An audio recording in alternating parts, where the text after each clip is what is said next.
Bonjour à tous et soyez les bienvenus dans cette édition essentiellement consacrée à l'ouverture diocésaine du synode sur la synodalité. En ce dimanche 17 octobre 2021 a eu lieu la messe d'ouverture diocésaine du synode sur la synodalité en la cathédrale Saint-Paul du Plateau. Elle a été présidée par son éminence Jean-Pierre Cardinal Coutan, archevêque métropolitain d'Abidjan. L'objectif de ce synode sur le thème « Pour une église synodale, communion, participation et mission » est d'inclure tous les fidèles dans une réflexion de fond sur les structures de l'église catholique. Le pape François convoque un synode des évêques à Rome en octobre 2023 sur le thème « Pour une église synodale, communion, participation et mission ». Ce dimanche 17 octobre 2021, la messe d'ouverture de la phase diocésaine, présidée par son éminence Jean-Pierre Cardinal Coutan en la cathédrale Saint-Paul du Plateau, marque le début de la démarche synodale.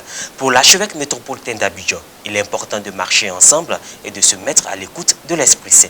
Reporter d'image Francis Okwe, Paul Boris-Anou, commentaire Morel Poti. Pour une église synodale, communion, participation et mission est le thème du synode que le pape François convoque à Rome en octobre 2023 et qui doit être précédé d'un vaste processus de consultation de tous les baptisés dont la phase diocésaine s'est ouverte ce dimanche 17 octobre dans tous les diocèses. En Côte d'Ivoire, la messe d'ouverture diocésaine de la démarche synodale a été présidée par Monseigneur Jean-Pierre Cardinal Coutan, archevêque métropolitain d'Abidjan et entouré de nombreux prêtres. Les fidèles catholiques, notamment les délégués venus des différentes paroisses de l'archidiocèse d'Abidjan, se sont unis à leur premier pasteur à l'occasion de la phase diocésaine de préparation de ce synode.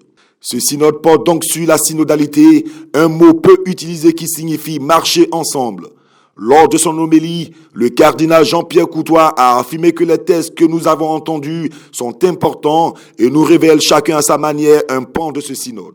La première lecture nous indique la place prépondérante que doit jouer l'Esprit Saint tout au long de ce synode.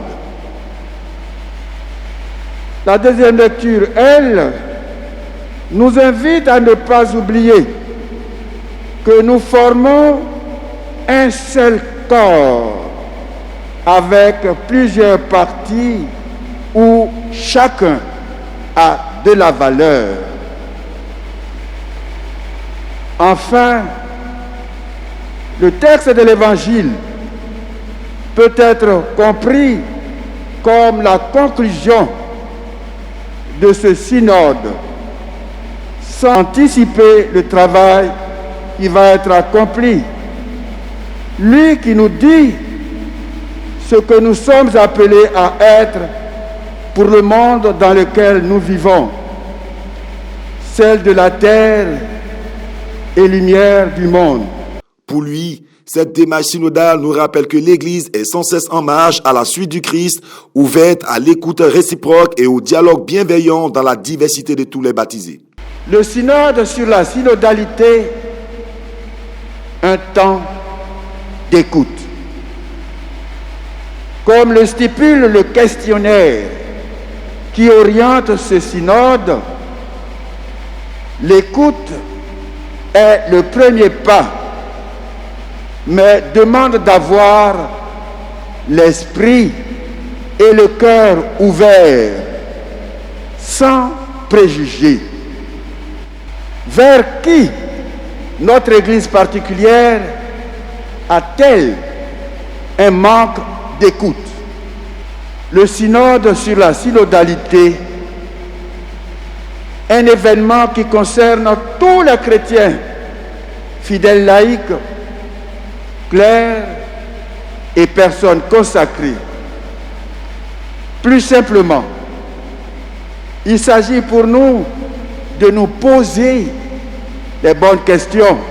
Puisque nous sommes tous des disciples missionnaires, de quelle manière chaque baptisé est-il convoqué à être un acteur de la mission? Comment la communauté soutient-elle ses membres qui sont engagés dans un service au sein de la société?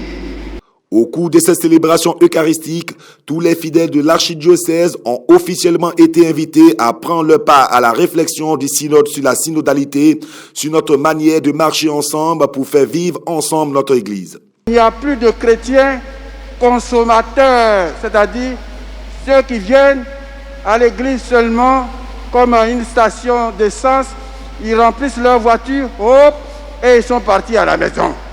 Non. Ce synode dit tout le monde se met en mouvement. Vous aurez des documents. Il faut que chacun apporte sa petite pierre. Il y a des gens qui se plaignent. Nous, on ne les écoute jamais. On ne peut même pas parler. Il y a des choses qu'on veut dire et on ne nous donne pas l'occasion de dire. Au lieu de vous plaindre, maintenant on va vous donner cette occasion. On vous donne cette occasion. Saisissez-la à pleine main. Et que chacun apporte sa contribution pour la réussite de ce synode sur la solidarité. Qu'on comprenne que l'église d'Abidjan est vraiment en accord, en harmonie avec l'église universelle. Au thème de cette phase diocésaine en avril 2022, grâce à toutes les contributions de chacun de nos groupes constitués, conseils pastoraux, groupes de prière, de spiritualité, de réflexion, mouvements, associations diverses, une synthèse diocésaine sera rédigée comme contribution à la réflexion du synode.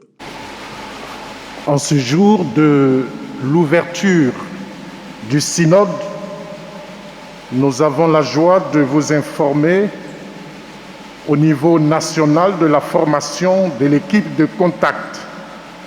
Et les membres sont ici, ont participé à cette Eucharistie. Nous sommes aussi honorés et cette équipe enverra sous peu des informations dans les diocèses pour aider à vivre de façon fructueuse le chemin synodal. La tenue d'un nouveau synode des évêques en 2023 avait été annoncée en mai dernier par le pape François.